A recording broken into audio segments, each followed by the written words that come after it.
you can. Let me see in the chat. Yeah, I got a few people here already. Thanks for joining us.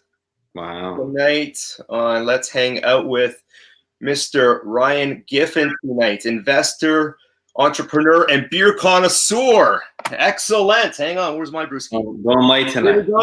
Chin Chin. Good to see you, buddy. Thanks for joining us tonight. Cheers. Wow. All right, let's get this party started.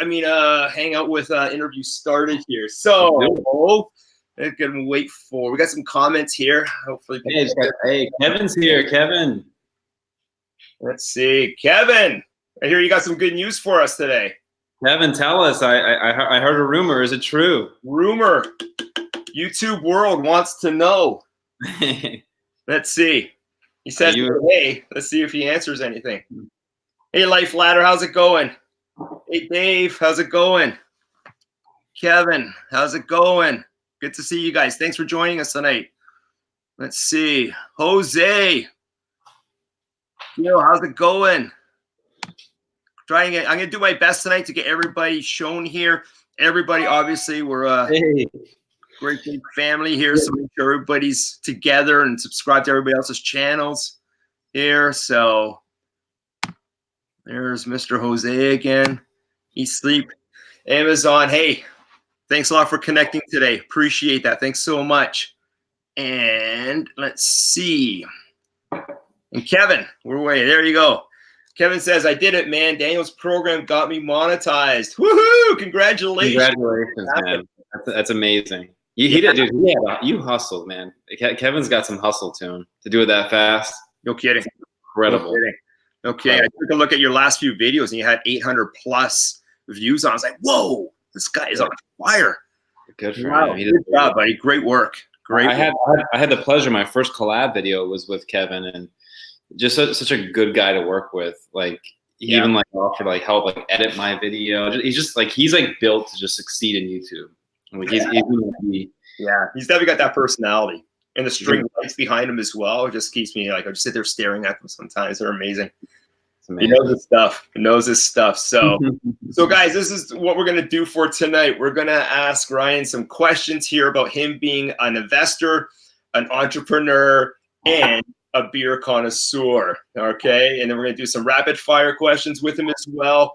And we're also going to get back to more business questions, but then we're also going to have everybody here. I got some Canadian trivia.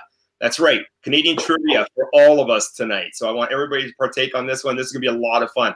Got some really easy Canadian questions, okay? So hang around. It's going to get more fun as it goes on tonight. So here we go. Let's wind them up. Let's get this first question going. It's the infamous question of when and why, Ryan, did you start as an investor / entrepreneur?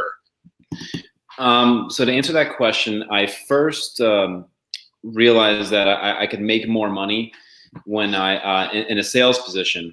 And I believe sales is a flagship for business, entrepreneurship, for building capital. So I first started making money. And I went to college during the financial crisis, Rick, and I was really impacted by, especially in South Florida, like a lot of my family and close friends were affected, just lost everything, like everything, properties. You had millionaires one day, bankruptcy the next. And it told me like I needed to invest my money. I needed to, if I invested right, how could I have weathered the storm? And I got into specifically like Austrian economics, and as soon as I started making more money to cover my bills, I said, well, what can I do to kind of protect me from that? And one of my first investments, and I still have a decent holding in it, and Dave, who's in this chat, I know bought a decent amount as well. I started buying silver every month. That was like my first investment. So, and that was back in the height of like 2010, 2011. Luckily I started buying it on the downslope. Silver ran up to $50 an ounce. I didn't start buying it to about 20, and I chased it all the way down to 14. And I think I still check. I think it's like $18 an ounce today. It really kind of fluctuates with any kind of trade, turbulence in the market. It kind of goes up. It's a good, it acts inverse to like the stock market. So if stock market's having a bad day, they're usually up in the inverse. So I realized, selling, I could sell. That could be a flagship for a business, getting more sales. And then investing my money could help me possibly not lose everything one day. And then also, actually, the show I really enjoyed, and I'm curious if you enjoy the show too. The Profit by Marcus Lemonis. No, not yet. No. It was a show on CNBC. I'm not sure if anyone else bought it or watched it. But the guy, he was I think he's like a Syrian immigrant, came to the States as a young guy, right. And he owns the company, I think, Camping World. Okay. Which is bigger in different pockets, not really big down here, but like he had this TV show, he's a multimillionaire, and he was just going to struggling businesses, sat down with them, said, look, if you let me do X, Y, and Z, I'll cut you a check. It's kind of like Shark Tank, but he was like more personally involved and bring you through the journey of maybe where Shark Tank left you off at. Right. And I was like, and I became, I was making good money helping grow this company, which I ended up later on getting a piece of the company I work for. Nice. And then one of my buddies was a local artist, and he was, any artist is kind of trying to find a way to make money. Most artists make most of the money when they're dead. So we came up with the idea. I had a lot of clients who were restaurants who had slow nights. And around us, what was becoming very popular were these paint and sip nights where people would go out and paint a painting, have a drink, and well, I figured, how could we combine your art talent? Let's combine your art talent, and let's take my book of business, let's put them together. Right. And we started doing painting events. And actually, I had one last night, and I have a huge one coming up. We're going to raise money for breast cancer awareness. Nice. Good for you. And we can raise money, we can make, and a lot of people are going to come out. We'll make good money from it too. So that was like my first jump into that. And then, long story short, my background in sales, and also my grandfather was always kind of an entrepreneur too, and I always looked up to him. He had a large citrus farm in Cuba, right? And 6,000 acres. His biggest client was actually Tropicana. He provided Tropicana with all the oranges. Like he was extremely wealthy. Yeah. And until like the communist revolution in 1960, he literally lost everything and had to come to the States in his mid-40s. Right. He rebuilt everything and retired in 10 years through passive revenue through real estate. Wow. Like I'm like, that's pretty cool. To start all over, lose everything. Yeah. That was so like all those things kind of said that's the direction I want to go in. And it like you said, it's an exciting thing to be a part of, to be able to build capital, do different things with people, and especially when it goes right. There's definitely those painful days where you're pulling your hair out. Yeah. It used to never be that way. You're always having a good day. I'm not always, I definitely have. Maybe I don't have much hair anymore. Like days. And then the investment journey, like I'm just, I'm always looking for different investments. And I want to talk about an investment I was approached about yesterday and kind of get everyone's thoughts and opinions for. Should I bring it up now? Sure. Wait. Okay. Absolutely. This is your show. Go for it. Okay. Let me have a drink for us, because this was it hit me in a different way, and I want to see if anyone knows anything about this. Once again, to Kevin. Kevin, guys, today. Latest YouTube partner. Yeah. All right. So give me your honest opinion on this. So I have a good friend, and he's also one of my clients, works at what's called the Lighthouse Point Yacht Club in Deerfield Beach. Okay. He has a lot of high-end clientele. He runs personal fitness out of there, and he gets a lot of these high-end clients that sign up for him to teach them how to work out and be healthy and things like that. And he befriends them. He sees them as clients, sees them all the time, and like kind of wants to know their story. They have yachts. They go to the yacht club there. And this one guy, kind of started explaining how he made all of his money, or a lot of his money. And it's psychologically tough for me. They approached me about investing in this, and I'm trying to, I like to mainly make my investments like I have to be okay with them. Like I have a hard time. Like I want to invest in Altria, like a tobacco stock, but like something about that, at the end of the day, it just doesn't seem like people smoking cigarettes doesn't seem like an exciting thing for me. I don't begrudge anyone that does it. Yeah. It just wasn't for me. So This investment, it's buying people who no longer necessarily need their life insurance policies, buying their life insurance policies and becoming the beneficiary. So for example, I could give, let's say someone has a life insurance policy of $150,000. Right. But they don't have anyone that can now become a beneficiary of it. And if they don't also want to pay the couple grand a year to keep it up going, they'll say they're older, fixed income. They instead want to sell this and no longer have the burden of that cost. So I could write someone a $25,000 check and then take over their policy, pay a couple grand a year. And they usually, they try to identify people that are like older, have illness. Maybe they want to take that money, go to Europe or this, that. So they say usually they identify people that will live about 3 to 4 more years. So essentially I could turn about 40 grand into 150,000 in 4 years. But you kind of feel like the Grim Reaper a little bit, like, but you want to come at it and say, like, hopefully this is helping them. They're happy with it. Like, I hope they live a number of years that are still good and works for everyone. But it's such a strange, but this guy made millions and millions and millions of dollars off of this. Wow. He has a yacht. He's a yacht. Like, so they explain it in a very, like, they don't market for clients. People come to them. People want to sell these things. Wow. They don't market. So anyways, any thoughts and opinions in the, it's extremely profitable. So if anyone, what does everybody think about this? Myself, morally, I don't think I can do it. Honestly, I don't think I could do it morally. Yeah, I haven't done it yet, so I can say that. I don't know. The way, like I said, they don't market for the client, and the client comes to them, they want to sell this. So some people have to pay, like, for these like multi-million-dollar policies, they have to pay 50 grand a year, and they may not be in a position to do that. So they have some, like, the guy who does this, like, he holds up these very expensive policies year in, year out. But anyways, because he says we're getting the insurance company, because if they lapse on one payment, the insurance payment company doesn't have to pay out. Wow. Huh. So anyways, that's an interesting one. I mean, I'd like to hear what everybody else here says about that. I mean, if anybody wants to add in the conversation here right now, what would you guys do? Would you guys be part of this business idea or what? Let us know. Feelings, yeah. See, LifeLadder, I hear what you mean about the feelings and morals, but man, it's true. It's like, it's a tough call. It's a tough call. I haven't done it yet. I was approached with it last night, literally. Really? And I was like, that sounds like, at first I was like off put by it.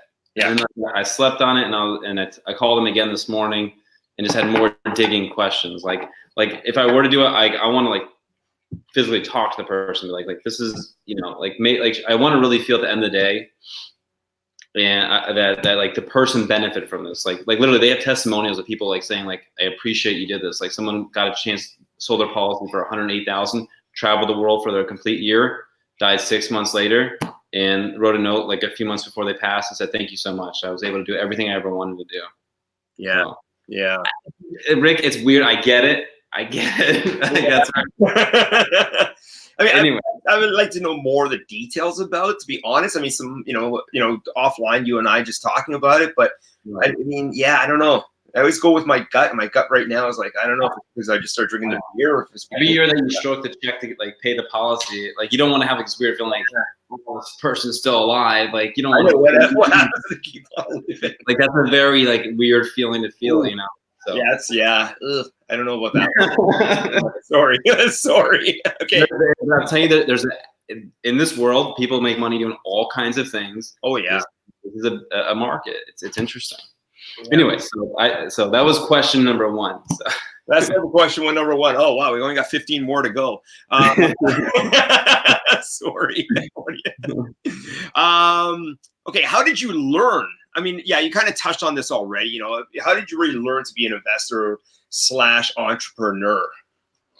For me, the core of it all, and the flagship for investing for me, and because I don't really have a great skill. Like, someone may be a great engineer, or you have to make your capital some way by having a skill. My skill was, I got people that agreed to become in my service and make ongoing revenue for them as a client.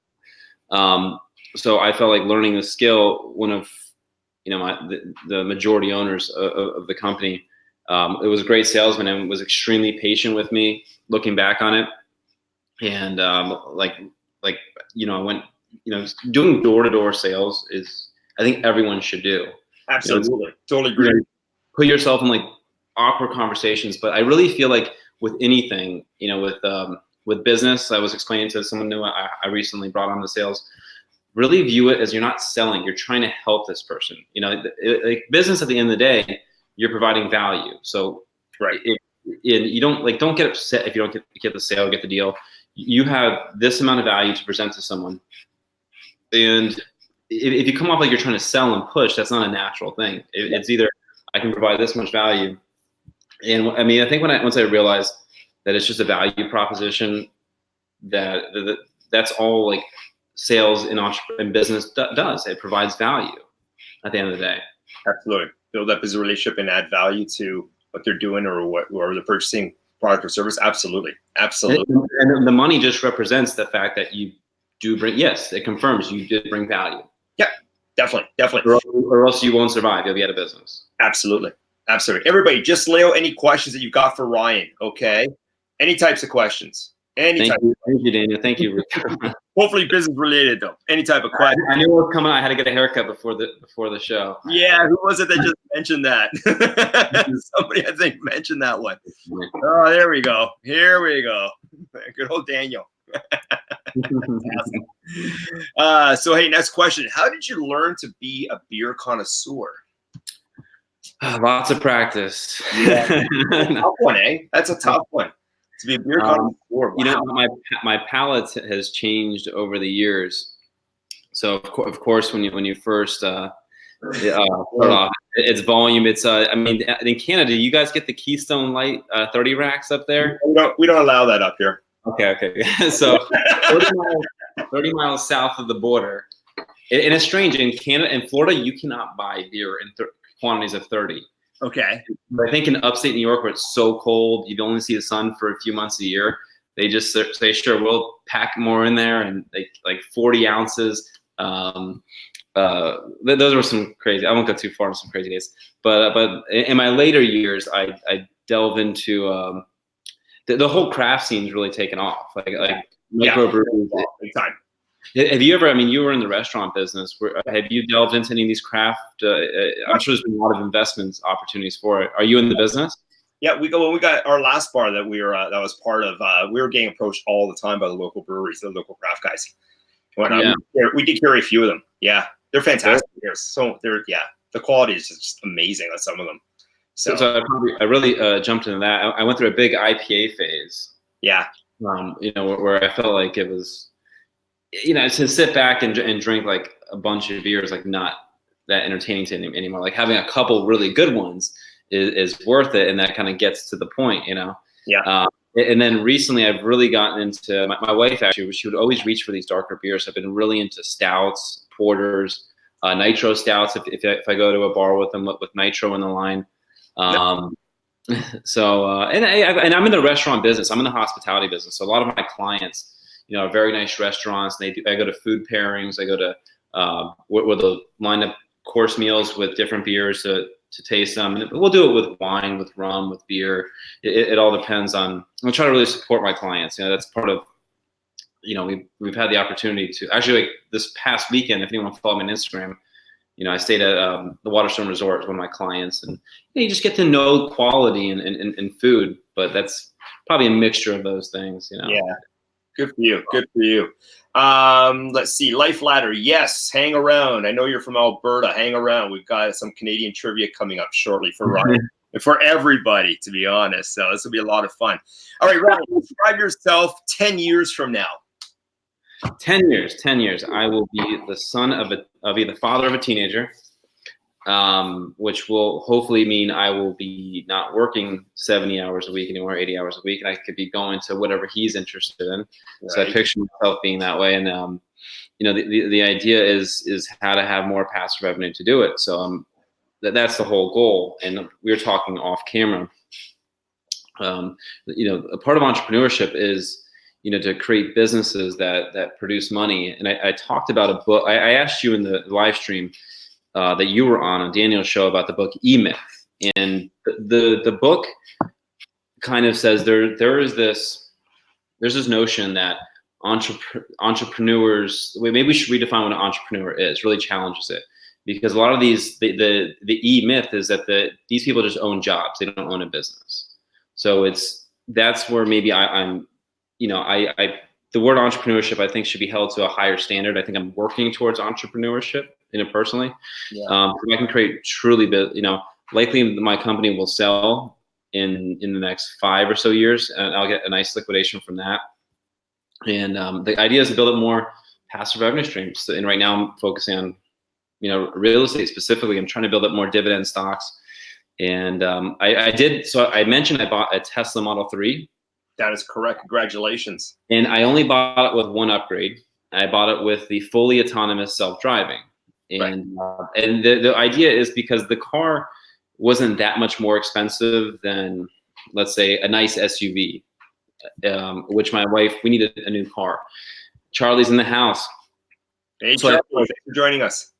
So I'm a shareholder in Tesla, so I follow like everything they do. And supposedly next year they're launching an application in some places of the world that will allow this legally to happen, that you can upload your Tesla to the application and people can call for it and ride share, and the car will go and pick them up, and you just make money from it all day, and it returns at the end of the day. Tesla will take 25% of the gross revenue from the ride sharing, and you keep the rest. Amazing. So I was like, I had to buy a car, which cars are horrible investments. They depreciate. This is the last year you could get a federal tax credit of close to $2,000. So I said, I want to take advantage of that. And as full self-driving becomes feature complete, it's going to likely cost more than $6,000. So that's what it costs me to get full self-driving. And Rick, I tell you, I was test driving it. Well, first you can summon the car. You can walk. We walked out. He called the phone. He called the car on his phone. I came and picked this up with no one in there. And we set it on there. No, we don't do this. It's. I don't know if people realize how good the tech is. And if I could say one thing, because I see Charlie on the screen here.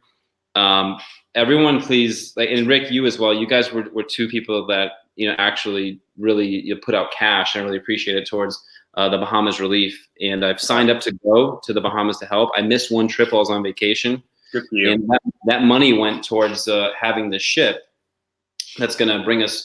The Bahamas is only a 2-hour boat ride. Me and my dad used to go fishing there, all the time, offshore. So that's nice. So that's what we'll do right off the port. If you drive to the port, you just hop on there. So when do you go? Well, I'm waiting for an email back. Right now, I think they're just trying to secure funds for it right now. Okay. So they've already done 2 missions. So wow, it's really nice of you to be able to get out there and help out and whatnot.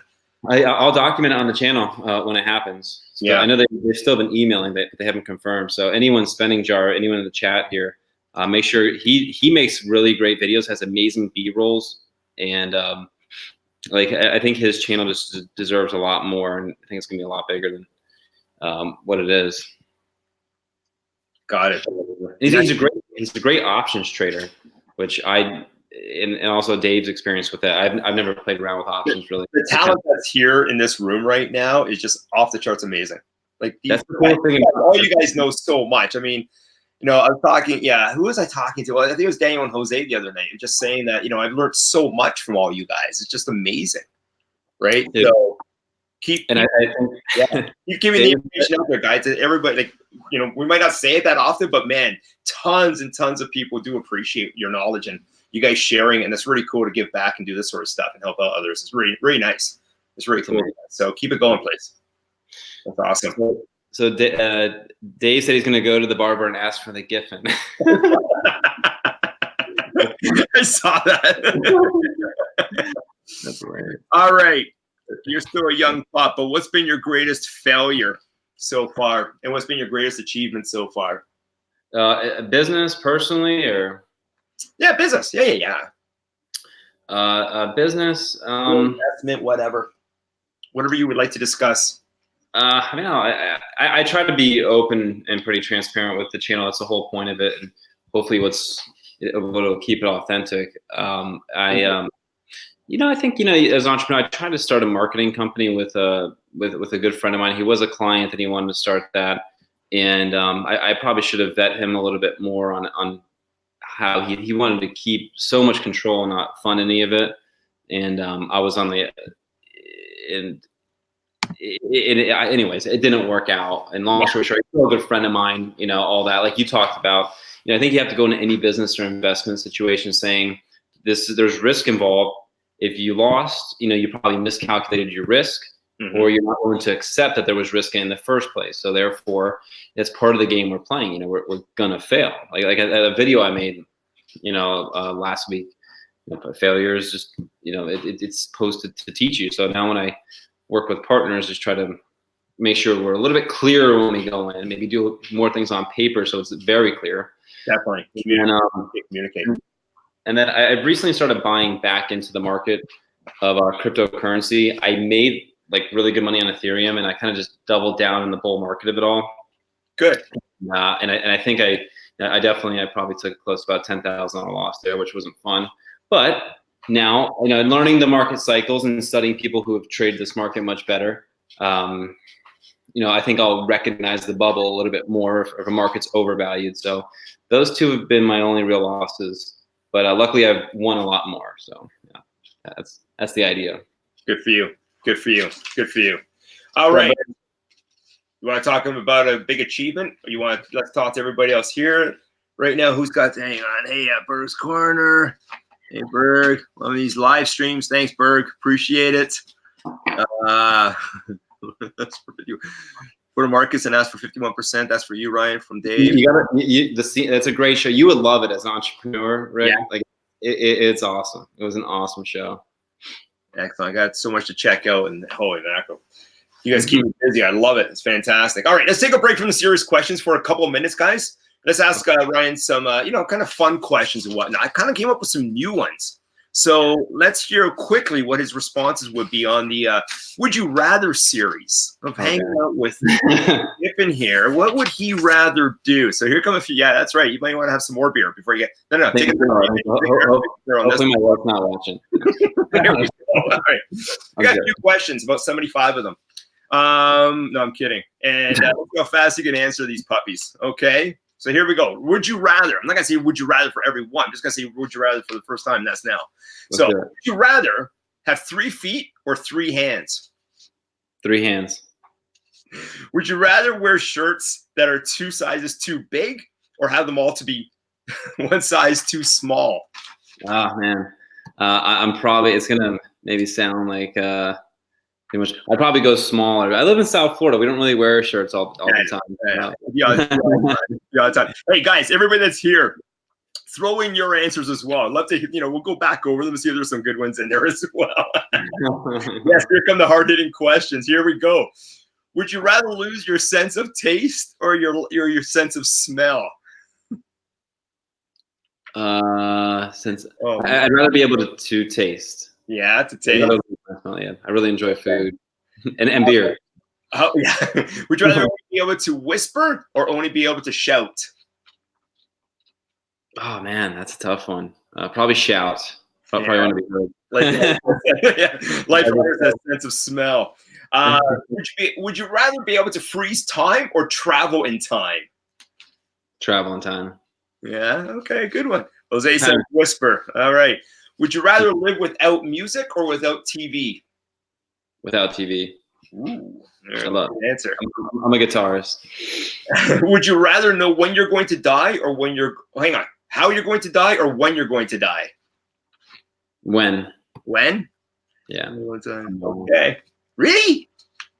I want to make sure I fit everything in. Would you rather wrestle a bear or an alligator? Oh man, an alligator. Or Jose. Jose's been hitting the gym, man. I know. Watch out. He's probably got some good moves in there too, being in the military, I'm sure. Let's see. Would you rather have a permanent splinter? God, what is this? Hang on. Would you rather have a permanent splinter under your big toenail or have a permanent I'm sorry. I'm not kidding. Or have a permanent bad haircut. I always have a permanent. That's what I'm saying. I'm not insinuating anything whatsoever. No joke. Bad haircut right there. I'll take Okay. Not saying that you have bad haircut whatsoever. You're lucky you have hair. Would you rather read a book or watch a movie? Watch a movie. Would you rather forget you are, hang on. Oh yeah. Would you rather forget who you are every time it rains or never be able to remember why you walked into a room? Wow. Yeah, that's a tough one. You can never remember when you walk into a room? Is that what it said? Never remember why you walked into a room. I feel like that's me half the time anyway, so probably that. You know, that's the life of being an entrepreneur. Like, nothing different there. All right, and last one for Ryan. Would you rather have to dress up all in bright orange or all in lime green for the rest of your life? Probably orange. Bright orange, I'd go with. Fair enough. Good job, buddy. Great job. Excellent. Let's get back to the serious questions here. We've got some Canadian trivia coming up. Nice. And let's learn a bit more about you being an entrepreneur, investor, and beer connoisseur. What motivates you? This is gonna fear of losing, fear of failure, fear of 2008 happening again, seeing people lose everything. That's what woke me up. So yeah, absolutely. Fear is a huge motivator. What is your favorite business quote? Favorite business quote? I probably by Elon Musk, because I think a lot of people, like when I probably started trying to do business things, I thought it'd be easier. He said starting a business is like gargling shards of glass and staring into the sun. Staring into the air. That's awesome. What do you enjoy being the most? An entrepreneur, an investor, or a beer connoisseur? Beer connoisseur. I'm my best self. Excellent, great. Who's your mentor or mentors? They evolve. Honestly, I'll binge into it's been physical people at a time, and now I feel like it's people I read. Like I want to say my first real kind of business mentor was my majority partner, Matt. He taught me how to sell and the psychology behind it. And now I just kind of like, I really look at what kind of motivates me and gets me going is like realizing like people that have succeeded so much. Like, let's say, for example, I'll use the guy just said his name, Elon Musk. The guy's created $3 billion companies. I'm just trying to sell $3 million worth of soap. Like, I think my life is so much more simple. He's trying to colonize other planets. It makes my life, my objective seem so much easier than what it is. And another real good quote that actually I put in the success video was business quote that Larry Page, the founder of Google, having a healthy disregard for the impossible. Like I feel like so many people kind of, everything's in between the ears, and what like I just that I actually have it in my office. Have a healthy disregard for the impossible. Like it just reminds me, don't like be limited or think you can't do things or try to find a way. So yeah. Get rid of it. Right on. So when you lived in Watertown, we were talking earlier, for upstate New York for a couple of years. Did you know that Elon Musk went to university for 1 year right across the St. Lawrence from you? I know he initially went, when he left South America, he went to Canada. I didn't know it was that close. Yeah. It was in Kingston.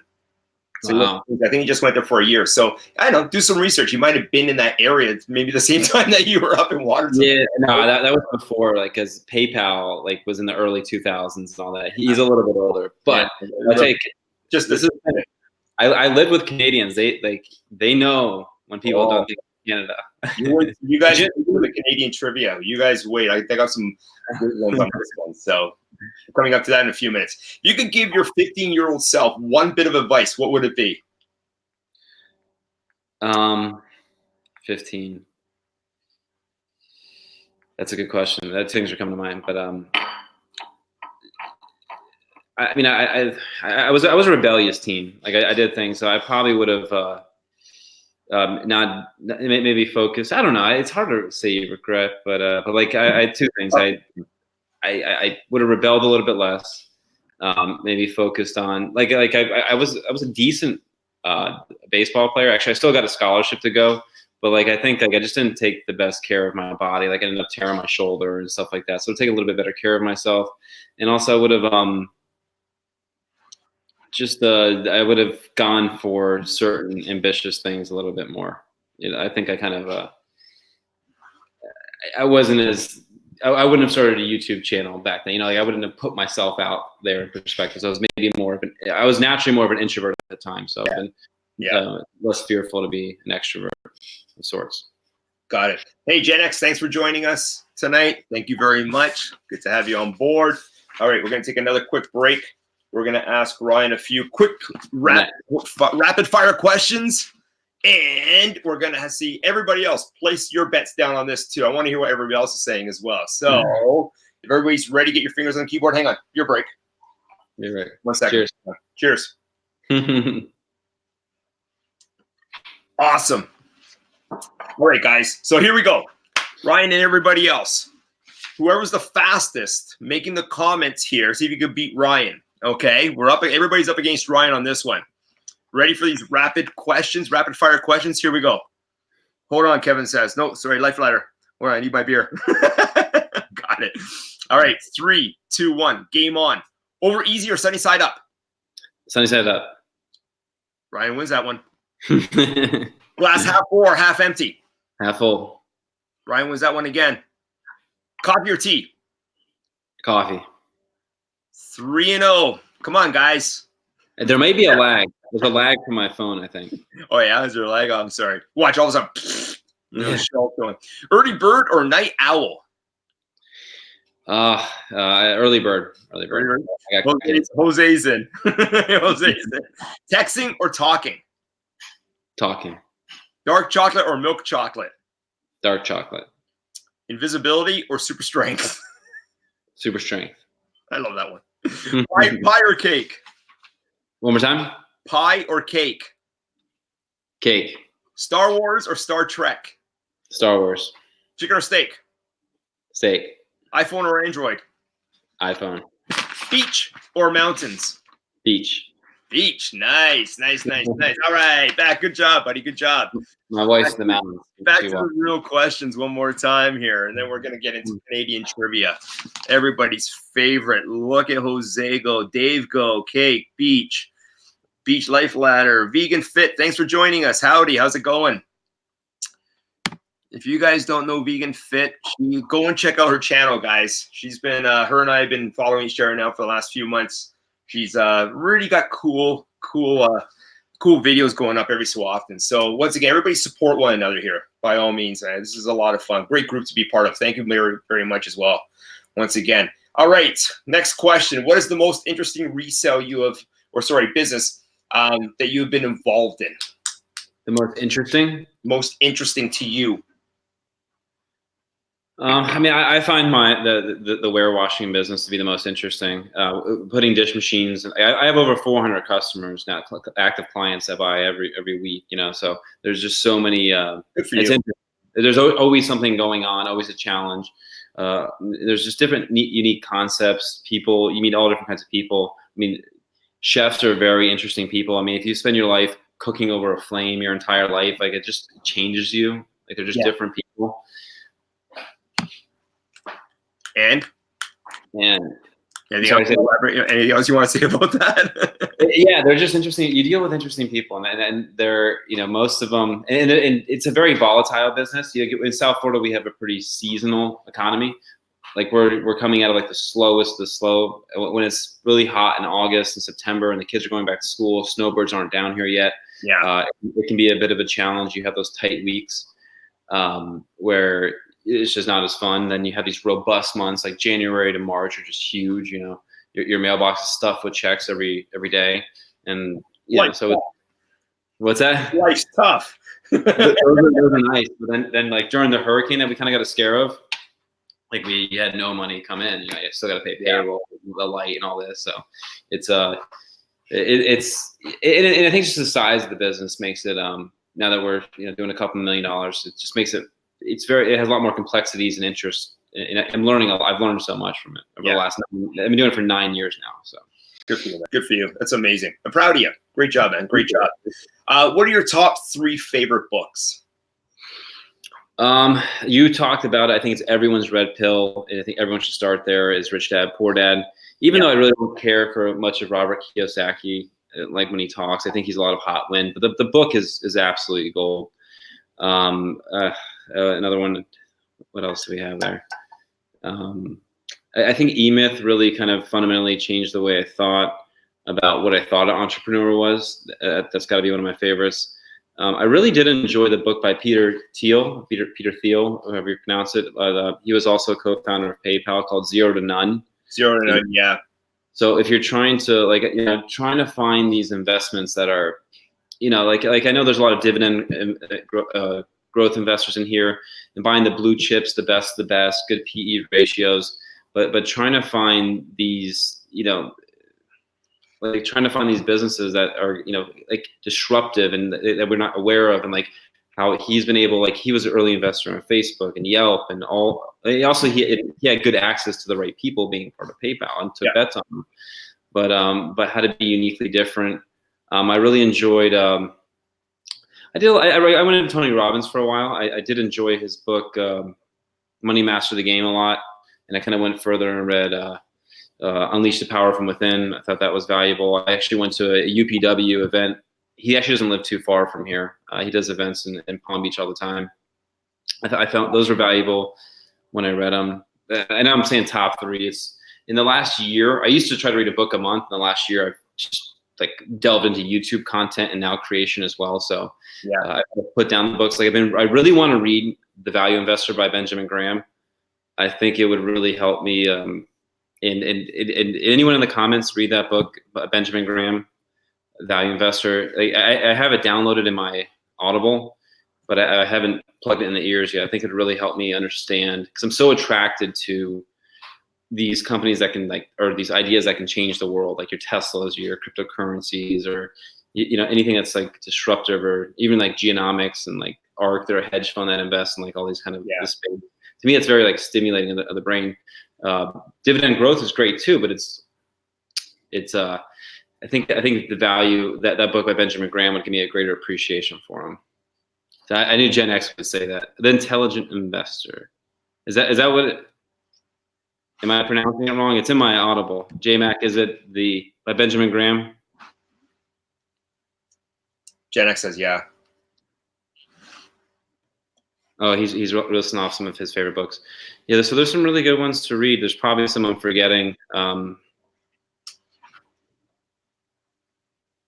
Yeah, Jason, I got to get some of these, these Peter Lynch books that you mentioned in your video this afternoon. If anybody has any chance, go and check out JMac's video that you posted. I think it was this afternoon. Manny's here. Manny's really good, really good. So let's see, Dave up here. Got it.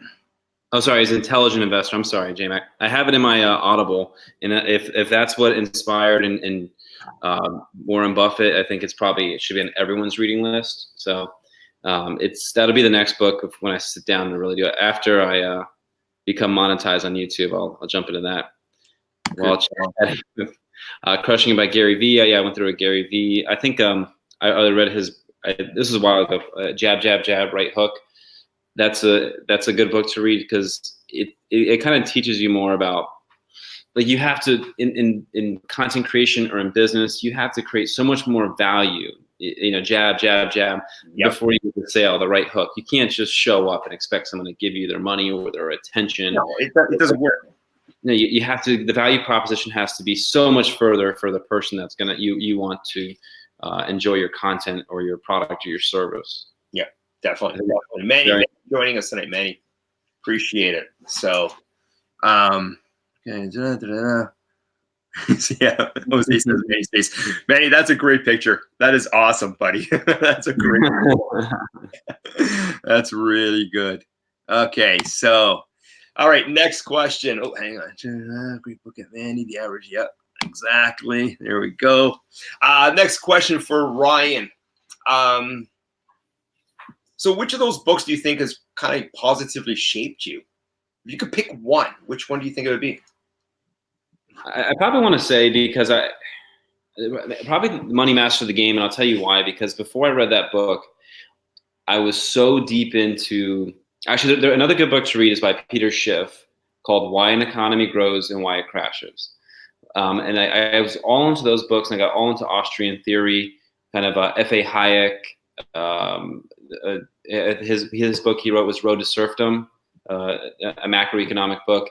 And I was so caught up in this, the economy being crashed, and it was a fundamental issue with it. And it really ruined I missed a lot of the bull run of the stock market because of the fear that was driven out of, the Federal Reserve and manipulating interest rates and too much quantitative easing, and the dollar is going to be overinflated, and all this fear kind of talk. So I jumped into the Money Master the Game because he interviews 20 of the all these billionaires that have created wealth, and that was not all their value. They disagree. I needed to hear something that disagreed. I was too much stuck in my own echo chamber. I needed to hear ideas that were against mine, and I still try to practice that. Like, I think I know things, but let's say I like Tesla, but I want to hear what everyone has to say bad about Tesla, and I want to go back and look at my thesis into it and see where it holds up. So that book really helped me get out of my echo chamber of investment philosophy at a time. If that makes sense. Absolutely does. Absolutely. Okay, what's your definition of being successful? Well, like I said in the video I made, it was monetary, but I don't think it's necessarily monetary. I think it's I think it's being happy, and I think the only way you can really be happy is if you're showing progress. Like the idea of having fire. Like if I did have financial independence, I would still have to be doing something that showed progress, or else I don't think I don't think the human chemicals that get released in you life isn't as fun. Why? You still need a reason to get out of bed every day, and something gets you fired up.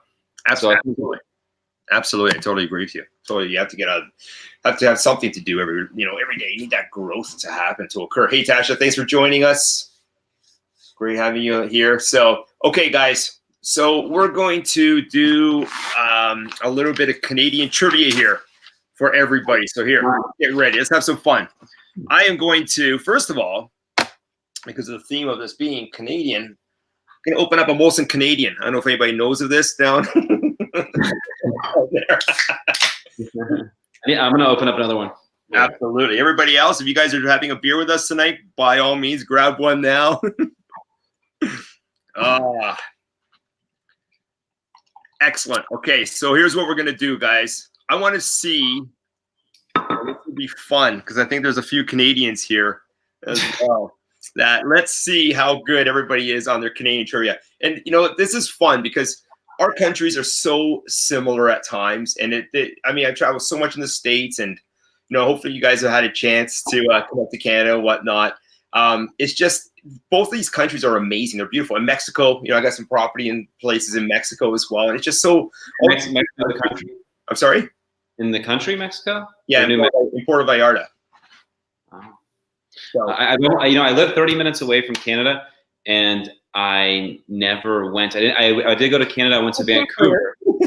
Sorry? I went to Vancouver about 4 to 5 years ago, and I'll tell you a brief story, and we'll jump into this because this was around when the movie Blackfish came out, and me and my wife were looking on we watched a documentary, and we're like, oh, these are incredible species, and we were affected by it, and then just by chance we were looking for something to do on the weekend, and we went to the Miami Sea Aquarium, oblivious to that we didn't even know that there was an orca whale in there. And when we drove in, people were spitting on our cars, yelling at us, this, that. I'm like, well, we just drove an hour down here. We went and we saw Lolita. She's the oldest living killer whale in captivity. Really? And she is literally, and it's still she's in a bathtub. It's so smooth, and she's absolutely gorgeous. So we looked up where she's from, and she's from off the coast of Vancouver. We're going there. We're going there. We found this company that off an island off of Vancouver, you can live on this island for a week, and all the killer whales live around there. And we lived on this island, and we camped, for a week. And it was one of the coolest experiences, just being out in the Pacific Northwest and humpbacking around. It was absolutely incredible. So that was my only trip to Canada, and it was you picked a beautiful part of it. I mean, all of Canada's beautiful, but Vancouver and all the islands off the coast there are just amazing. They're beautiful. Incredible. It just off the charts amazing. So if anybody hasn't had a chance to come and visit Canada, by all means, get up here. I mean, it is a beautiful country, really nice people, lots of fun things to do. So here we go with some Canadian trivia, everybody. All right, here we go. And I do want to see everybody's answers on this tonight. All righty, you guys ready for this? Here's everybody's first question. No Googling on your phone either, okay? When and where was the first NBA game played? The first NBA game? Yeah. In Canada?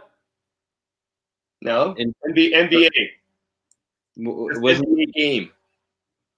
What year? What year?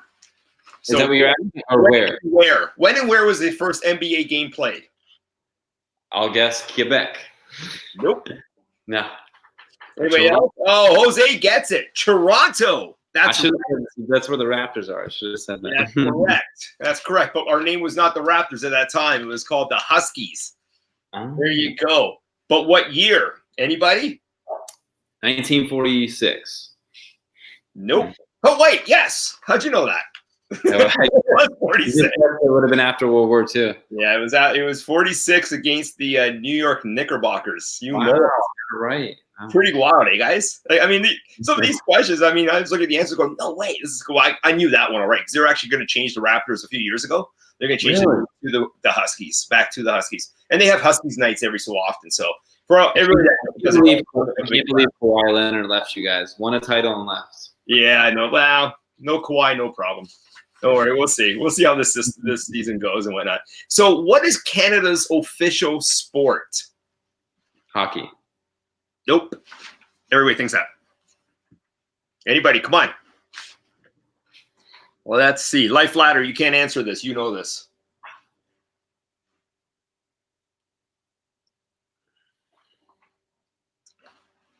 Hockey is not it. Anybody? Curling.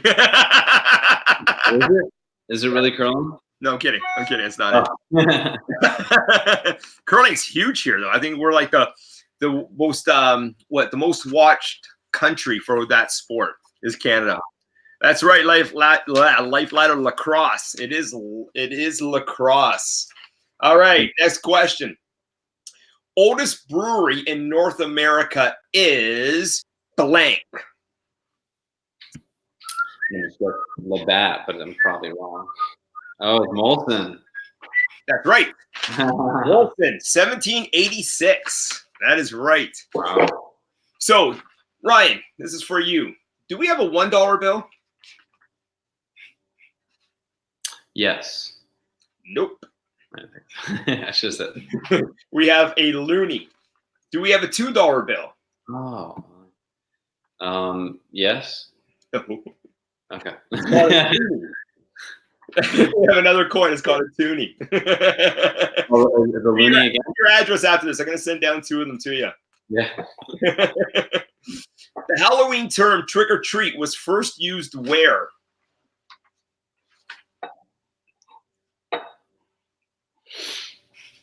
Quebec. What's with you and Jose in Quebec? Jose is like, the coolest I've ever been was when I got off a plane for 10 seconds. And I froze what's off.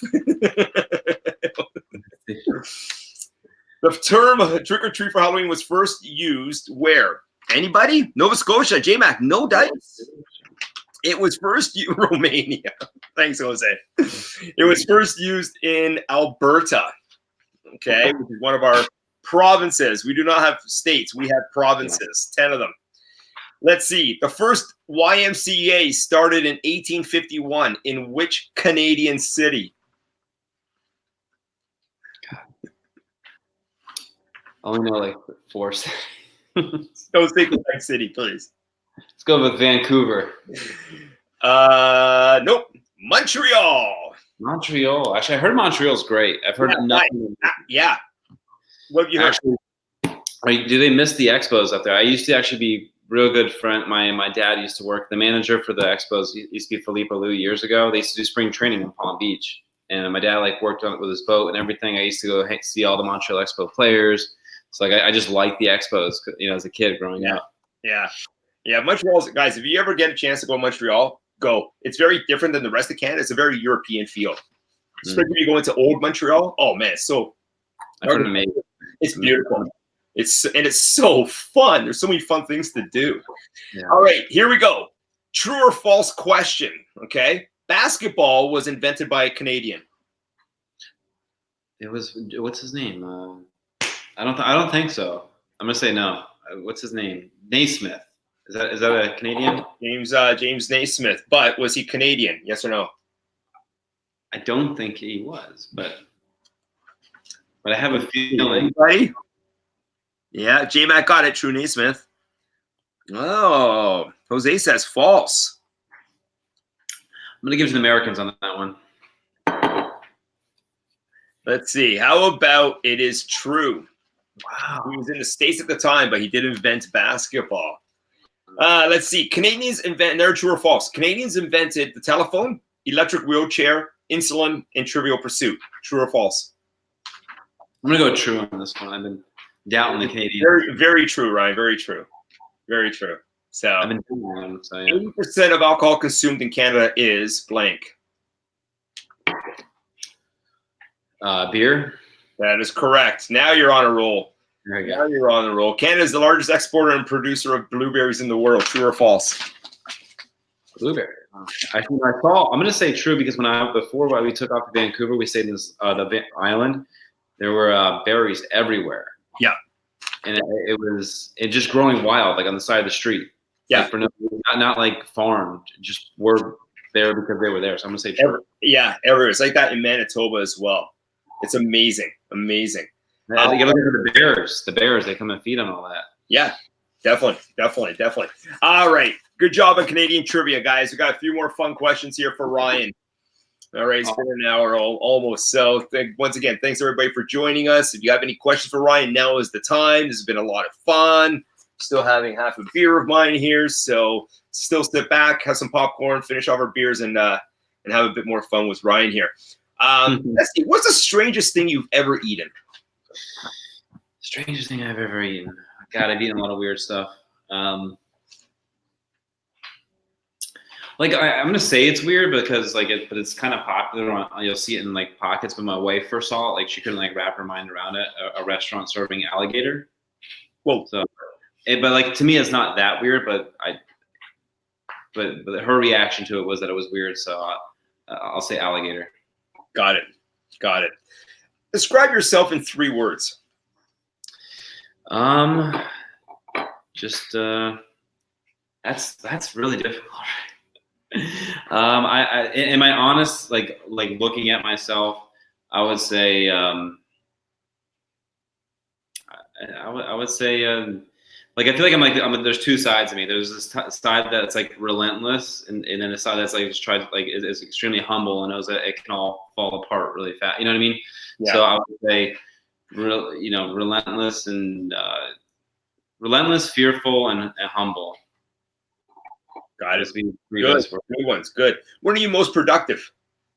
When? Yeah. When are you most productive?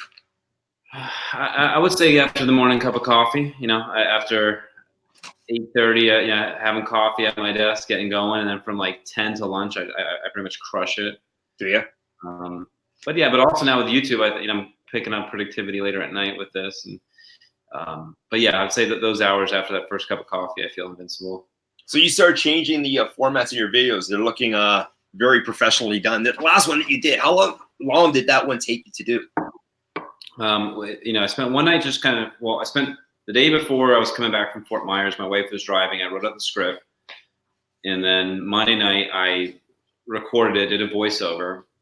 Then another night, I put it on the computer and started playing around with these B-rolls. So I organized them there. And then another night I went and just went nuts on it and finished it all. So it was probably 4 different days of work with at least an average of 3 hours. So that was 12 hours. That was 12 hours. 12 hours for 11 minutes of content. But I mean, it's amazing. You did an amazing job on it. But if you actually sit back and think the amount of time, I think all of us spend how much time we all put into. And look at Gen X. watching like everyone, and honestly, I think, there's been this talk that YouTube is crowded and to stick out. Like, it's probably true, to stick out, it's going to be tougher because it's crowded, but like, I think it's allowing us all to up our game a little bit. And I feel like that, and also I'm kind of able to take from these other talented people and things that they're doing. Like I said in the video, like, I've heard one really good definition for creativity, and that is just taking known variables. We all have the same amount of variables to operate with. Mm-hmm. We can just try to organize them in different ways, and that's what I'm trying to do. Take from the best that I'm seeing in people and that I can learn to do. So, but dude, like there's some really good channels. Like, and there's definitely like people, and everyone's doing amazing. But yeah, to answer your question, that's kind of around. I know I'm long-winded sometimes, but that's. So. Yeah, I mean, you're doing great on the videos. I think everybody here is doing amazing on their videos. That's why, I mean, we all try and see and circumventilate it around and watch everybody's and comment and whatnot. But just getting back to, like, you did a great job on the last one and how long it really does take to do these videos. And hopefully doing it really quicker, because I learned different resources, and what I'm working on this week will be a little bit shorter, just kind of recapping where I'm at and where I'm moving forward, which is with the channel overall. Like, I'm going to do a series of that. I'm going to do like 3-month series, like on a topic in that kind of style, once a month. Right. And I want to rotate into different ideas that come out for a week of every month. Good. And so, but it'll be out in this week's video. And once I get monetized, I really want to get up to 2 videos a week. That'd be the goal, and kind of go from there.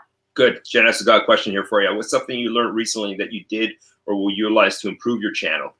Great question. B-rolls, I think, are very engaging. I think I shot some of my own. I'm going to actually, when I'm done with this, I'm going to jump back in my video. I did all like the talking and everything, but I'm going to add B-rolls too. I think they're incredibly engaging. Cool. And I didn't even know what a B-roll was until Kevin and Nam Nguyen did a collaboration, which was fantastic. They both did amazing videos, and they're producing their own B-rolls, and they're just so, I mean, Rick, it's so cool. Like, it really engages me as a watcher. The reason I said, like, I'd rather watch a movie than read a book is because I suck at reading. Like, I'm just not one of my good things. Like, I fall asleep, I get tired. But like, when I watch things, like, I'm so engaged. Like, I'm more visual than anything. Yeah, I'm the same way. Reading puts me to sleep, but I mean, watching everybody on YouTube though, it's just like hours go by. You're like, you're just enthralled. If I grew up 50 or 60 years ago, I wouldn't be as what I am today. I'd be less of whatever I am today. I don't know what I am today, but I'd be less. I know, because I'd have to read. So good thing. What is something you've learned in the last week? In the last week, wow. I learned. I feel like that's tough. I learned. I'll bring up some. If J-Mac's still here, I really think it kind of confirms. J-Mac's here. Is J-Mac here? Oh, he's here. I think J-Mac did a video where he talked about the idea of over allocating a fund. I think it kind of confirmed the thought of that. As I'm building a stock portfolio right now, Rick. Like, I want to be like ultra concentrated into like different sectors and things I believe in. So there's a term, they call it diversification. But I think when the market went down, it's confusing where to send capital because everything's down, so how can you really value and find your best opportunity? So I think, more, and just like anything in life, just maybe trim down a little bit and focus in on things a little bit more. And not that I learned that it was new, but his video kind of confirmed that, like, for an investment portfolio, be really 2 feet in on where you're putting your money. Yeah, definitely. Oops, hang on. I jumped all over that one. Let's see what's Kevin's saying. Sorry, Ryan. I didn't watch Dave's Stock Tip Tuesday. I'm going to watch it when I'm done here too. Those I find very valuable. I want to learn how. Actually, something I want to learn, but like, he's doing a naked boot on 3M, and I wonder how that turned out for him. Because I think 3M really flirted with 150 today, but like I think he profits if it doesn't hit 150, and if it hits 150, he gets the share. and buying 3M, a world-class company, at a 52-week low is not the worst thing in the world. But profiting if it doesn't hit it there, like I think that I'd like to learn more, but that's a whole other story. But yeah, watch this video when I get off here. All right, what's Dave saying here? He's got something for you. Maybe an order of 3M pretty soon. What did I missed J-Mac's question? I think he had a question. Was a question? I think I addressed him from his question. He's there. There he goes.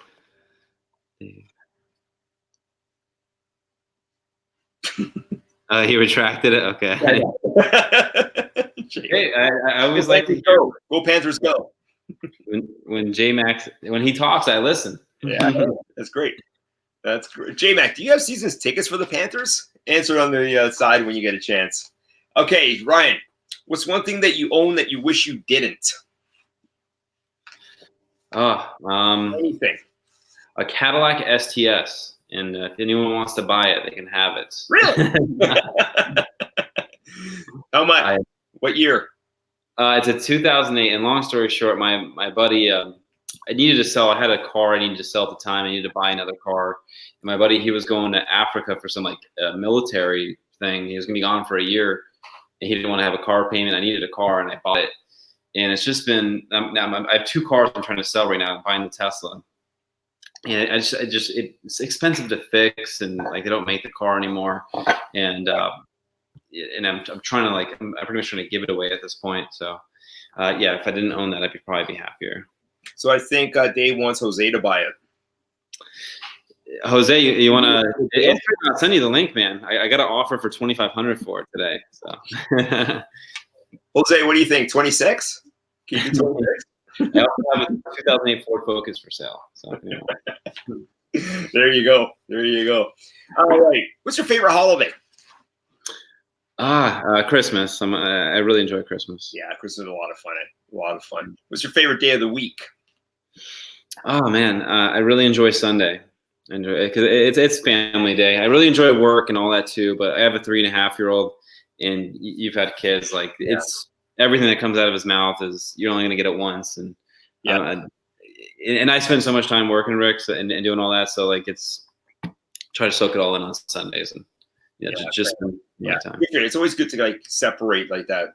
Have that one day for family and whatnot. And you're right too. I mean, your son's at what, 3.5? I mean, yeah, it seems like every age gets funner, but dude, 3.5, he's just cracks me up all the time. He knows how to make me laugh, and that's awesome. What is one thing you refuse to share? Refuse to share. My toothbrush. No, I'm just kidding. But good job. Good answer. Good answer. You gonna stick with that one so we can move on to the next, or you want to go? You got another answer? What else? I grew up in a house. I grew up in a 1,500 square foot house with and I'm one of 4 boys. So sharing was something that always happened, and personal property wasn't really a thing of boundaries. So I still like my wife. She enjoys the house more quiet than I do. I like noise and people and all that. So I'll stick with my toothbrush. This is a great question. I always get a good laugh out of it. And Jose says food. You know what? Everybody, throw out your answer. Just throw out your answer. What is one thing you refuse to share? Here, get back. We'll just see what people post up there. Kitty. Probably my Model 3 Tesla too. I won't share that. I will share it on the ride sharing app though. Absolutely. Robotaxi, I love it. If you could make one rule for a day and everyone had to follow it, what would it be? Oh man, that's a pretty philosophical question. I would just say, just be kind. It's not sounds simple, but I think be kind. I think you have a really good spirit towards life, Rick. The way you attack everything and the way you treat entrepreneurship. I've been thinking about you when I was at work today, doing this and everything. If it's not fun, how can we make this fun? We're gonna be here. We're gonna do these things. How can we make it as fun as possible? And that's, So I think if people would just kind to each other, that would be simple. Yeah. It's a very, very simple idea and whatnot. But yeah, have fun, man. Have fun. I don't get involved in anything business wise anymore if it's not fun. If there's no fun factor involved in it, I'll do it. Seriously. And other things too. It's like branching out in my personal life too. So, like my art company, it like for I put on my get to know me video, like I throw the most elaborate anniversary party every year. Like we get a huge place, like I give like a good deal on tickets. We pack the house, and me, two of my other brothers, my best friends, we play a concert. We play like a 2-3 hour set, and it's like the fun is like, that's me. That's fun. You're a guitarist. That's right. That's cool. Yeah. So it's like, how can, and I think everything, and if you could have all your friends there and celebrating in business, and that's another thing too. I think people and friends should do really, especially for either starting businesses or YouTube channels, and what can we do to help your friends. Like people don't realize, like even like Mario Para shared something today about like just like sharing a post, clicking, commenting, engaging.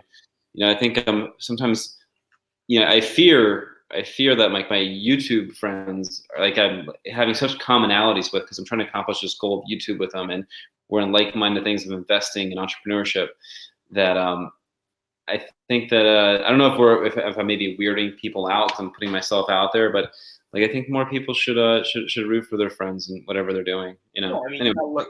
So I'm a firm believer of good people find other good people in life. Yeah. And it's I'm so, that's been proven to me time and time and time again. And it's so good. But you know what? Just get out there, help other people. It's just so fun to do. And everybody that that I'm meeting here, I mean, these are amazing people. Right. So you guys ever come to Toronto, you got a place to stay. I always say this, but it's like, get up here, right? Game, go see, whatever. I mean, just hang on the city for a few days with us and have a great time. But that's I've heard my brother, he went to school around like where I went to, and he went to Toronto and just raved about it. It's one of the amazing clean cities, and like it's really clean. Yeah. Couldn't say enough nice things about. Yeah. For New York, sorry, it's the New York of Canada. Like it's the biggest city in Canada. It's probably cleaner. Like I even hear like Chicago is a cleaner version of New York City. I haven't been to Chicago or Toronto. I've been in New York City. Me and my wife just went for like a week last year I just wanted to feel the speed of the city and go to a Broadway show and do all that, Yeah, I think we're the fifth largest city in North America. It goes Mexico City, New York, LA, Chicago, then us. Wow.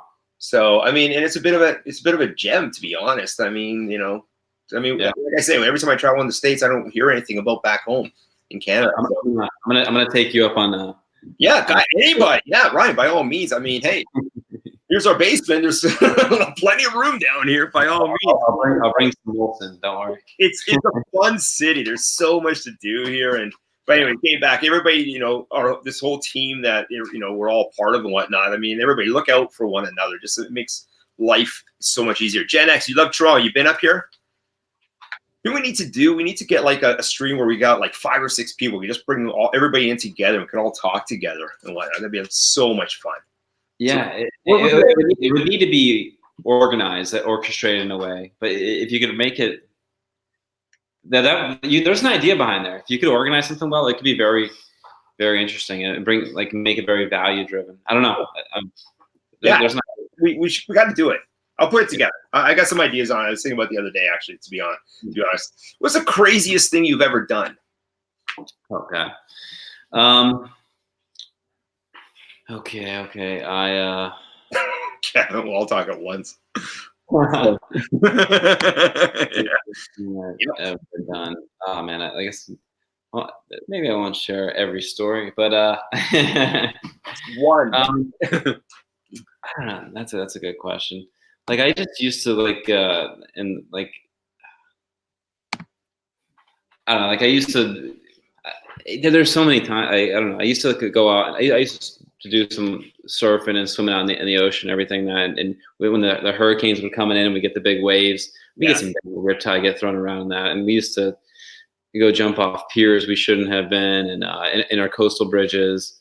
I used to kind of be now I'm very timid. I understand my mortality very well, so I don't do those kind of things anymore. But for some reason, when I was younger, I kind of had an adrenaline rush junkiness too.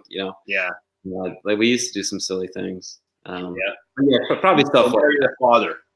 Yeah. Which leads me to my next question. Done anything spontaneous lately? Lately, I've been a lot more calculated. Probably the last like real Actually, I bought a Model 3 Tesla. It had my wife. We had too much to drink at our little staycation and bought a Model 3. That was pretty spontaneous. Even like buying this house, Rick, buying this house from him. It's a very unique concept. It's an agri-hub we live in. Yeah. So I pay my HOA here. And part of that goes towards a 5-acre working farm where we employ 2 full-time farmers that make our fruits and vegetables in the middle of this neighborhood. Yeah, it's really cool. My wife, she's from upstate New York, and we were living in downtown Palm Beach, and I loved it. It was 10 minutes from the beach, right next to the airport, next to 95, getting you where I wanted. It's great for business. And she just said that she kind of wanted something a little bit more country-ish. And literally, we drove by the sign that said, "Welcome to the agri-hub." And we're like, all right, let's go take a look at this. And we came in and we bought a house. So me and my wife will do something like that. But the house actually turned out, we bought it really well. When you buy, and I made a video on my channel, first phase construction, there's houses selling already for more than 6 figures than what I paid for it. So we bought it before the farm was ready, like early in the concept. You know what I mean? And we have all A-rated school districts. It made a lot of sense. I mean, I said I did spontaneous, but maybe I took a few nights to really study it and make sure. But house. but we weren't looking to buy a house. That's spontaneous. Good for you. So sometimes we'll do things like that. Yeah. That's cool. That's cool. So what makes you laugh? What makes Ryan laugh? Oh man! Besides my 3-year-old. I enjoy. Rick, funny thing about me, I watch the same show every night when I go to sleep. I watch The Office. I watch the show The Office every single night. It makes me laugh. It's comfortable. It doesn't overly stimulate my brain, keep me up late, and I literally watch. It sounds strange, but I watch it every single night. Wow. In The Office. And I saw Rico had a comment. Have you watched the show? I've seen it. Yeah, I like it. Bears beats Battlescar. Actually, I'm not gonna lie. I kind of I jumped maybe back into a little How I Met Your Mother. Just literally probably 7 years every night watching it straight. I'm gonna take a couple months off. That's pretty cool. When was the last time you laughed out loud? Oh, I think every day I laugh out loud. I think every day. But yeah, like that's, yeah, I laugh every day. I've laughed on this live stream. Sharing my toothbrush made me laugh.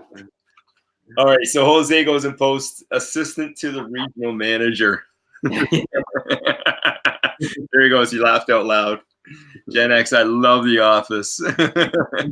I think it's just brilliant. I think it was really put together.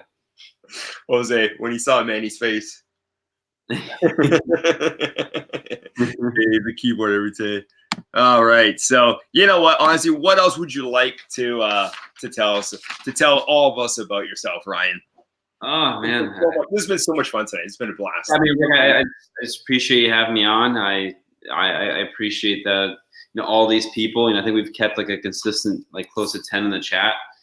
Come to hang out and learn more and share ideas and talk marketing and entrepreneurship. And interesting else about me, I like I said, what I'm really, I don't know. Like I don't know if I'm like that interesting. In my 20s, I felt like one thing I've really changed about myself in my 20s when I started making money. You were mentioning like to travel. Like I love to travel. Like I went, like I said, we just wanted to go to Vancouver, so I went to Vancouver. Like I wanted to go surfboarding in Costa Rica. So like I just went. Wanted to see what New York City was like. So I went, and I'm really now like just trying to learn. I've learned how to credit card churn, which has been like one of my new favorite things to do. Where in the last few years I haven't had to pay for a flight because literally you can sign up for an airline's credit card and spend the minimum amount, and you can cancel the card later too, and just get free flights and free hotel. Yeah, you're saying that when you're in Rochester. yeah, like, so I think it's so important to just because you have the money, like it's so much better served in businesses or investments and whatnot. So I'm really, and it's almost thinking the point of driving my wife crazy, how frugal I'm going to try to be. And actually, this is kind of silly. This is like my brain's getting so wired. I get so into things. We were at the mall, and it was me and my wife. We were actually one of the first times we went to go look at the Teslas over there. My 3-year-old, we wanted to throw some change in the wishing well. So my wife gave him some pennies. He's throwing them in, having a good old time. And she gives him a dime to throw in there. I'm like, what are you doing? Like, he can get 10 pennies for that and keep on throwing. So maybe I'm taking it too far. Stop. 10 pennies for that. How about you throwing? Like, he's gonna get, the wish is gonna work just as well. You're 10 wishes with that. What are you doing? So, but no, like I said, I just appreciated the friends I met, and like there's just like cool stuff. Like Dave showing me different resources he used to flip houses down in South Florida, brought me out to the West Coast looking at properties out there. Like I'm just like, I feel like you're kind of finding, other friends and that you would not have known otherwise. Yeah. And literally, I hope all of our channels continue to grow, and I hope as we all become more successful. And some, like my wife, she went through this where she had her group of people, and some just took off faster than others. Some now have 100,000 subscribers when she started, wow. And some still have 5,000 or 3,000. She's at 15,000. So it's, I just hope as we all grow that no one gets too big league for anyone here. So if you're in the chat right now, you better respond to any of my comments on your channel when you're big time. Yeah, I think we're all at a really good pace right now, very comfortable pace. What is your goal? What is your ultimate goal then for your channel? My first goal was to, like, I went to school to be a teacher, so I felt like at the very least I'd be able to, I have become really educated if I'm going to go on camera and say the things I'm going to learn. Like I have to really make sure I'm sharp. I'm able to defend myself, my thoughts. So again, when I went to school, like the best way to teach students was to teach them have them teach the class a project, give them an to teach. So the best way to learn is by teaching. And so that's for me. I want to become a better investor and a better business person. And so that was like the first goal. And the second goal is that my wife makes a decent amount of money from YouTube every month. And that would be a goal as like our company actually sells one day. We have different passive revenue sources. The idea of making money from wherever, like having more mobility is interesting to me, and just having that being an opportunity I like to have available. But dude, like the network is, I think, going to be the education aspect is going to supersede everything. Like I think I'll be a better investor. Yeah. Oh, definitely. I mean, this platform is off the charts amazing. It's incredible. Really. Hey, Gem Crazy, Camsy, Cramsy. Thanks for joining us. So, and everybody knows Ryan's channel. I'm sure everybody's already subscribed to it by all means. Everybody that's here tonight that's posted any comments, please, let's all make sure that we're supporting one another. That's really, really important as well. So, awesome. Ryan, what else can we talk about? I mean, I definitely want to keep in touch with you as we grow our business more. I think you could be. I'd like you to volunteer to be a part-time mentor for me. Yeah, anytime for sure. Yeah, absolutely. I love it. I mentor other entrepreneurs all the time now, and I love it. I love it. It's just so much fun. Yeah. And off camera, I want to learn more about your objectives behind, because you've really done a good job branding yourself. Like I love like the logo and the consistency with it, and the energy behind it. I think there's really something there that you have in your head that I'm excited to see materialize further. But yeah, maybe hop in the comment section real quick and just see if anyone else said anything. What do we got here? Name Tasha, how are you? But yeah, that's pretty much who I am. So like I said, if anyone here is not on the channel, Chris is here. Do you follow Chris's channel, Rick? Chris Invests?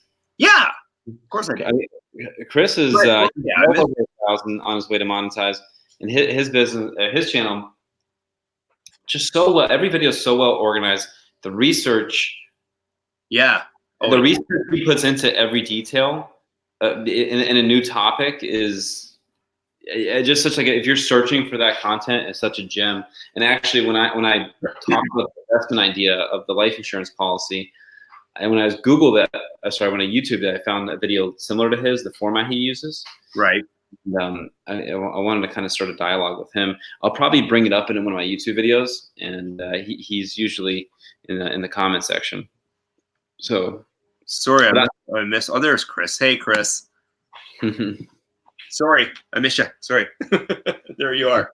Yeah, I mean, everybody's videos here are just amazing.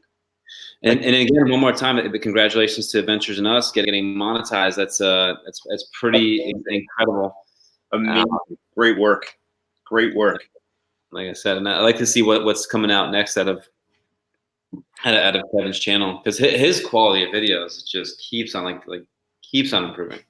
So yeah, actually another plug that we should do is Daniel's program. If anybody here needs help in growing your channel, by all means, reach out to Daniel. Okay, guys.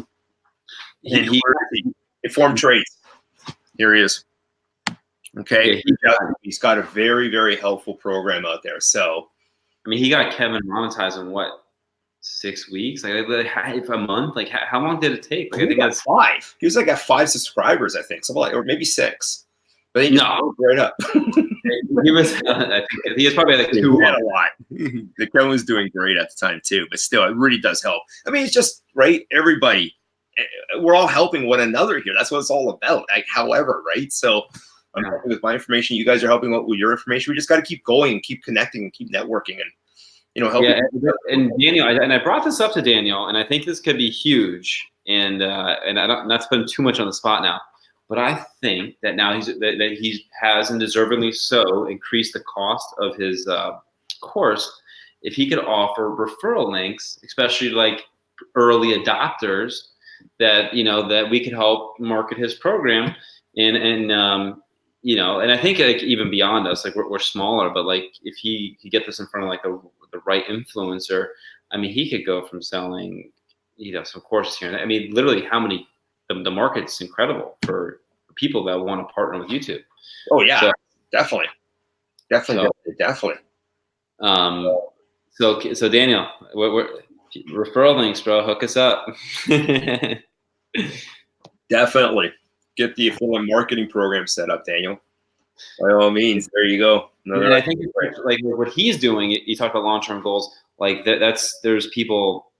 It's selling a course that you've digitally created is so profitable and scalable, and create such good value. I mean, a few $100. Like I said, my wife, she makes money from YouTube. Like, you can make that back so fast with YouTube ad revenue, especially if you're making good quality videos. It's really not that hard to do. So like, the return on investment is so worthwhile. Me as an early adopter, and I think maybe once he started marketing the program, I think I was the first person to buy the program, because have you taken any digital course, Ryan? Gen X, I haven't bought anyone's course. I think Meet Kevin has probably a very worthwhile one. It keeps on going up in price. But I'm somewhat convinced that I feel like I couldn't have got Daniel. I wanted to support Daniel regardless. He's in our community. He created a program, and I think it's a very worthwhile investment. But other people's courses, I paid for years ago. I went to a Robert Kiyosaki course. I paid a few $100 for that. Then they try, but those things I don't like. These, when they get you in, they give you a free event, then they give you a few $100 event, then they sell you the $20,000 event. Yeah. Which I think like Grant Cardone's in that business now too. All that stuff I think is off-putting. I think the value, you can get the content so much cheaper, if not for free on YouTube. Except for Daniel's course. Buy Daniel's course. I think that's I agree. Buy Daniel's course, guys. It will definitely help you out. Definitely. It's so well laid out. That's for sure. Extremely. Yeah, man, his course is good.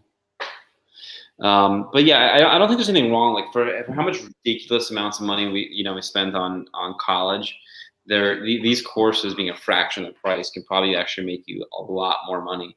Oh, absolutely. And I'm not saying, like, of course, think college, doctor, lawyer, all that. Go pay all that money for that. It's worth it. But like me, just some dude taking classes he liked, playing a little college baseball. Like it's such a, I shouldn't say waste of money. I met my wife and I had a life experience. Yeah, I love your questions tonight. Holy moly, this is fantastic. This is a great. Yeah, I know Graham Stephan and me, Kevin, are two courses I considered. Financial education, he also has a private stock group. It just depends on how deep you want to go into it. I've never looked that deep. I know he makes a lot of money from it, like because you just create a digital course and you give some people some opportunity to speak with you, and you're lining up, $20,000 a month, and and Daniel, that's where you're gonna be. Like the course is creating that much value once you get those referral links out there. Yeah, your course is amazing. It's really well laid out, like I said earlier. It's so informative in so many areas too. It's not just about subscription increase. Yeah, how to do it, how to design your page, do all that, and just that, like everything. I think Daniel was like an early pioneer of organizing this, doing the live streams and doing them consistent, getting people on there and engaging. When I first saw him doing it, I wasn't even sure what it was. It was different as I'm learning. How to be successful on YouTube. And the bigger, we can grow our community here. We get consistently between anyone's chats, 10, 15, 20 in the chat. So that number will likely increase to 30, 40, 50. And we can really build a community. Finance, people want to learn how to make more money. Yeah. And the bigger we can build that community, like everyone says, some people say it's crowded, but I think that's fine. Bring the crowd. Bring the crowd. Yeah. You know what? It is, but it isn't, sort of thing. Good point, Ryan. So I worked at a steakhouse. I mentioned this the other night, I think, years ago, just to get some sales experience going on. It's called the Keg. It was really popular right across Canada, and so there was another restaurant coming in, literally right beside us, and everybody's like, "Oh no, it's very similar to us and whatnot," but this is going to tarnish our business. But our general manager, Steve, at the time said, no, this is good. This brings in more people. Like, this is what we want, trust me. And sure enough, 3 months after it opened, we were constantly slammed. Wow. So, you do bring in more people. This is fantastic. I mean, it really is. Like I said, like Gen X before was, and like me trying to change it up, it's making me just want to be better, and I'm limited to the fact that, how much I work and other businesses I'm involved with, how much content, I'm picking, like I said, quality over quantity. I'm trying to decide that right factor. I know you can't be too infrequent. I think once a week is at least decent enough, to keep, keep people coming back. And I think if you disappear for a few weeks, that kind of might weird some people out, and you deserve to, I think, lose market share if that happens, because there's so it's interesting, but if you're gonna, I think the longer you take for your videos, that should also mean like a very higher quality video with higher engaging things going on, if you're gonna take that long. Like there was really good, and I kind of stole one little part from it in my video. Do you follow Graham Stephan, or have you seen his videos? Yeah. Oh yeah. With his copper light behind him in his basement, someone made a video about how he's winning and just destroying the YouTube algorithm. I mean, the guy's making over $100,000 a month in ad revenue. Like, wow, nice. He's destroying it. So, and the idea of the purple cow he talked about there, and that's why actually, I did pick up that book. Good. But the idea of some of these guys being, being less makes you more rare sometimes. If you're not like Gary Vee and Grant Cardone try to step up to a video a day, but like if you miss one video, you feel like you'll probably find another video like that later, or it's just really, how do you want to organize it? So yeah, I'm still in the early stages. I have probably 32 videos out right now. And one thing that another entrepreneurial thing you could probably agree with, when you go out and do something, okay, and you get out here, now you're doing that thing. You were over here before, now you're over here doing it. Right. You now see all these different things because you're over here now. But when I was standing down here, I couldn't see it. So now I'm on YouTube doing these things, or you now can see different opportunities in front of you because you're just putting yourself in situations. Tons of opportunities, tons of on YouTube, just tons. In fact, here's one. Let me just throw this one out to the community. I was talking to a friend of mine that owns a co-working area, and she put it together just about 2 years ago. And I just threw it out there. Hey, I got the YouTube channel happening. It's for entrepreneurs and self-employed people that just want to go there and work every day. Obviously, it's like we work. It's the same idea. And so she right away she jumped on me to say, hey, I'd be really interested to have you sponsor. Would you be interested in sponsoring me? And I said, sure, I guess, by all means and whatnot. So there's a total interest there. I mean, we talked, the amounts and whatnot back and forth for a while. And there's an opportunity there as well. I mean, just go around to local businesses or get in contact with companies online and just say, look, I've got a bit of a following here and whatnot. This is the niche. And, would you be interested in having, for me to sponsor you, basically? I mean, it's not that difficult to do. I mean, you could get creative on YouTube now and do however you want to make the money. There's opportunities out there, right? Yeah. Like I said, beyond like monetization, other things, like for example, my wife, there's one of these, it's called like Eat Fresh or something. We get a week's worth of fresh groceries every week from a company, and they pay my wife to talk about the brand in the video, and I get a week's worth of groceries, like things like that occur. There you go. That can be, like I said, it's a bigger platform. Like Google is the #1 search website in the world, and #2 is YouTube. So we're in the right spot, Yeah. So. Good for Google on both, eh? Good for Google on both. Yeah, that was a good acquisition, buying YouTube. Yeah. What's Chris saying here? Chris, is there any way to find out more about the YouTube course? Chris, is that about Daniel's course? If it is, by all means, just message him. He's right above you there at Informed Trades. Okay. There you go. I think he answers, there. If not more, he'll get in contact with him on Instagram. He's amazing for the information he'll give you. Okay. So what is he lives in the area where houses are super expensive, millions of dollars for the house. Those commissions are crazy. Okay. Oh, Jose, good job. I drink the drop. Alphabet, yeah. That's good. Everything's thanks. Good. All right. Sorry, guys. Everything's all done there. Yes, and it's Alphabet. Everyone remember, go to your barber and ask for the Giffin. Don't ask for the old chinna. Rick. I've been like this in my early 20s. I don't care. So, yeah, we got great community, guys. Thanks a lot once again. Chris wants us briefly to talk about our jobs. Chris, when are you moving to South Florida? That's the real question. Yeah, Chris, where do you live? Chris is Massachusetts. Nice. And he's looking to move to South Florida, I think, one day.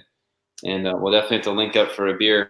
Chris, I'm in the, down here we have lots of restaurants. People come to South Florida to be for hospitality. So I'm partnering in a business where we place dish machines into restaurants. We rent them to them, and then we sell the products that go inside them. And then from there, we anchor ourselves and we sell all other hygiene items in the store beyond the dish machine, and we upsell from there. That's our core business. And then we also got into selling commercial appliances, commercial equipment, cookware, refrigeration, ice machines, walk-in coolers. And then that stuff's very expensive, so we got into brokering money as well. And then also I mentioned I owned an art company. We kind of talked about all this before, but Chris is a real good dude. He's one of the first people that I really met. Like, I understood networking at this starting YouTube channel is going to be important. And I found his channel very early on. And I mean, he's like, again, like this community of people that are doing, like, he's like how he's already now at more subscribers. I don't know. He's so consistent and thorough. Yeah. Right. But his channel is growing very well. But like he deserves. I think he really should talk to Daniel, because I think all that hard work he puts in, he has the subscribers. I think Daniel could get him monetized very fast. Yeah. So I think he should definitely reach out and start, the small amount that Daniel charged for his services, when he would have that back in a very short time. And he would be vacationing on the beach from all the passive revenue, hanging out with, grabbing a cocktail with me down here in South Florida. Because same thing. Anytime you're in South Florida, hit me up. Like I said, I know they're all my clients and all the restaurants to go to. You know, you come to my house here, come to the Agri-Hood, we'll come to the farm, hang by the. We got like a good cool pool in here. We got canoes. We got football field, soccer. We got a lot of cool stuff in here. But that's what. And actually, my goal, like I don't know. I got to see if my wife's up for it. I want to do a collab with someone in person from YouTube that lives far away. You know, like Daniel met up with Drew from No Debt. I think it's just so cool. Like we always see ourselves on digital screens, like different. But whenever I go to any of your guys' cities, like we have to link up and we have to do a collab video. Yeah, we have to do it. And if any of you guys come to South Florida, let's do a collab. Yeah, absolutely. I totally agree with you, Ryan. And everybody here, I totally agree with, if you guys are up for that, that'd be a great idea. Great idea. Yeah. Chris, I can't talk about it, my job, because I don't have a job. Sorry. I just create businesses and develop them and have great people run them for me. And basically that's what I do almost every day. So, but I have had jobs. I've never had a career, but I've had jobs in the past though, just for fun, like bartending, and I did a consulting gig for a while. Yeah. So, but no. Let's see. Kev, I gotta go on with Kevin. I have 7 free flights right now, so I can go somewhere. But I gotta see. I mean, I gotta save a weekend for the Bahamas coming up here. I'm trying to keep myself flexible for that, and I got holidays and I got a baby coming, so I got some things going on. So. Yeah, you got a lot happening on your plate pretty soon, eh? Holy jeez, yeah, going on. Wow. All right, Gil makes a comment. Hey, nothing but great questions and answers tonight. Great job, everyone. Thank you so very much. Appreciate it. That's amazing. Great to hear back. And first that was Ryan. Yeah. So Kevin wants to do a collab pretty soon too with you, Ryan. There you go. Kevin's a bro. Kevin's one of like the best people you'll come across. Like collaborating with him was amazing. So Kevin's in. I know he's in Washington, right? Are you in like Seattle? What city are you in, Kevin? Yeah, Kevin, where are you? I know he's over. Him and Alyssa, where are they? Rico's gonna do a Joe Rogan podcast. Kevin, what city are you? You're in Washington, right? Joe Rogan style. Thanks, Jose. Washington. He's close. I knew that. So he's close to Seattle. Yeah. Yeah, man, I gotta get out there. But there you go. By all means. So yeah, just all stay connected. Yeah. Hey, Kevin and Dave, you guys got a collab. I want to see it. I want to see a collaboration in person. Oh, hang on. Yeah, Dave, do it. There you go. Awesome. That's great. Yeah, that'd be so cool. 2 guys meet up or whatever in one of the cities, and they do a collaboration together. That'd be so fun to watch. Yeah, so fun. So Rick, I gotta use the restroom. I gotta finish a video tonight, and I gotta be up at 6 o'clock in the morning. Stuff going on as well. So guys, everybody, thanks a lot. It's been a blast tonight. Great time. Holy mackerel, almost 2 hours. Jeez. Wow. Sorry for keeping everybody up if you're on the East Coast. So anyhow, nonetheless, thanks a lot for joining us tonight. Ryan, anything else you want to say to everybody? Guys, thanks for hanging out, and thanks for all the support. J-Mac, I wonder what that question was. I'm going to be thinking about it all night that you retracted. No, I'm kidding. Go on that one again. Thanks for everything, guys. Yeah, Jose, Dave, everybody. Yeah, go. Guys, thanks for, Kevin, everybody, guys. Thanks a lot. It was a lot of fun tonight, man. Seriously. Really, really cool. And that was a fast 2 hours, almost 2 hours. Holy jeez. So, everybody that's still here, I want to do a hangout with all you guys as well. So please just, message me on Instagram if you're interested. Love to have you on this. By all means, it'd be so much fun. So, all right, guys. I'm going to talk with Ryan a bit longer, and I'll see you. I'm going to get up tomorrow morning and start watching your videos again. So please get them out there, guys. Okay. Thanks a lot. Thank you very much for, being part of this tonight. It's been a lot of fun. Thanks. Talk to you guys later. Bye.